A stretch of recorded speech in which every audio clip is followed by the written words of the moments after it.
Good morning, everybody. A very special thanks to our hosts for being here today at this crucially important event. I was just sitting there thinking that it's going to be a brave man who comes to Sweden to talk about sustainability, but now I have to include Michigan in that as well.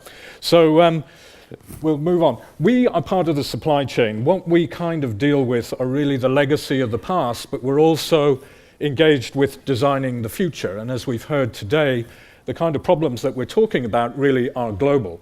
So a real strength in organizations like ours and for our economies and our industries are the ability to learn globally because we are looking and addressing at global issues. The focus is on cities. We know cities are probably the single most popular form of human habitation in history, and they are continuing to do so. However, our cities are almost becoming victims of their own success because of the environmental stresses and pressures that they actually put on our ecosystem. So really, the challenge for us is to transform our cities, and they are going to be at the heart of unlocking what we call the green economy. Now, we know that the kind of cities and our lifestyles run currently at a three-planet living model. Depending in America or the Middle East or various other parts of the world, that can run to 5 or 6 and so on. So clearly, if we're listening to the message of hope that our economists are telling us, and that we are looking at a trebling of global GDP by 2050, and if we carry on as we are probably looking at a 9-planet living model to sustain our lifestyle in Sweden and in Northern Europe. Now, clearly, we could probably do that.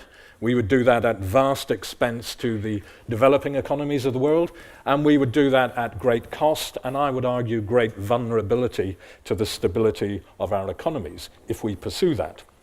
So the question is, what are we going to do about it? What is the answer? What are we really innovating for? And for me, this fundamentally is an issue around design. And clearly, in my view, we have a limitation to where resource and efficiency thinking can get us.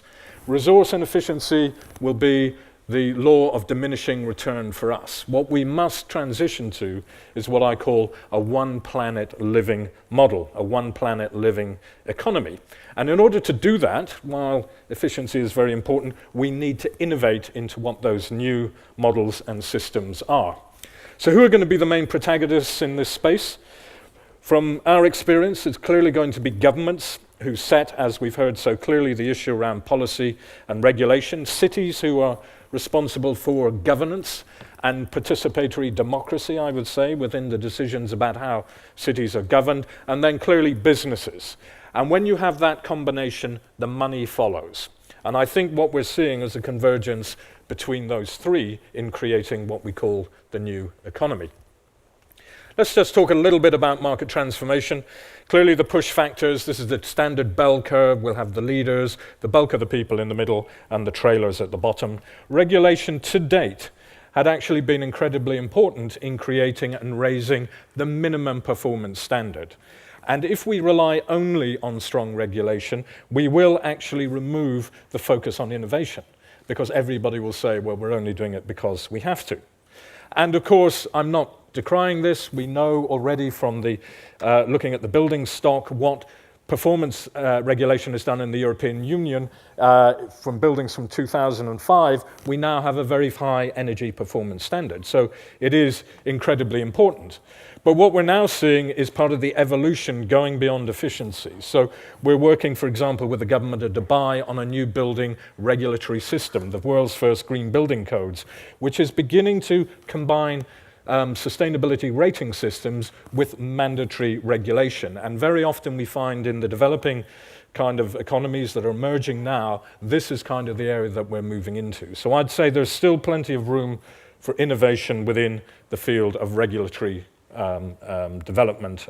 Now, the question then is transformation. What about the other end? If we're looking at regulation pushing, what are the pull factors? What is it and who is it who's actually going to innovate and create? Well, traditionally, a lot of that had actually come from a stable market conditioning, but had come from private sector. And clearly, organizations such as VINNOVA and various other sovereign funds are sponsoring and pushing this kind of development. But truly that's going to be where the leadership will come from, harnessing the private sector.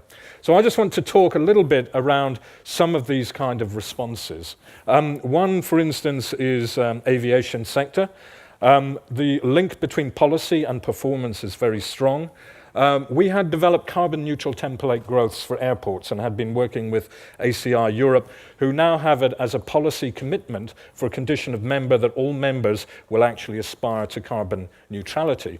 Now that policy statement drove and opened them to a suggestion to create an airport carbon accreditation scheme, the first in the world where there is an escalating performance where you measure your carbon impact and your carbon management programs. So this scheme now, after a year and a half, covers 30% of European airport traffic. By the end of the year, we'll cover 50% of European airport traffic.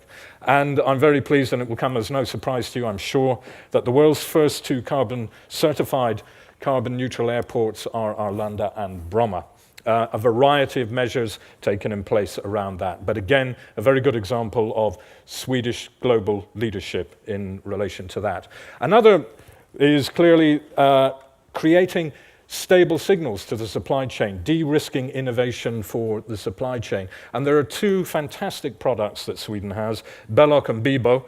And I love talking about these because I say in the Swedish way, it is the art of buying what isn't in the shops.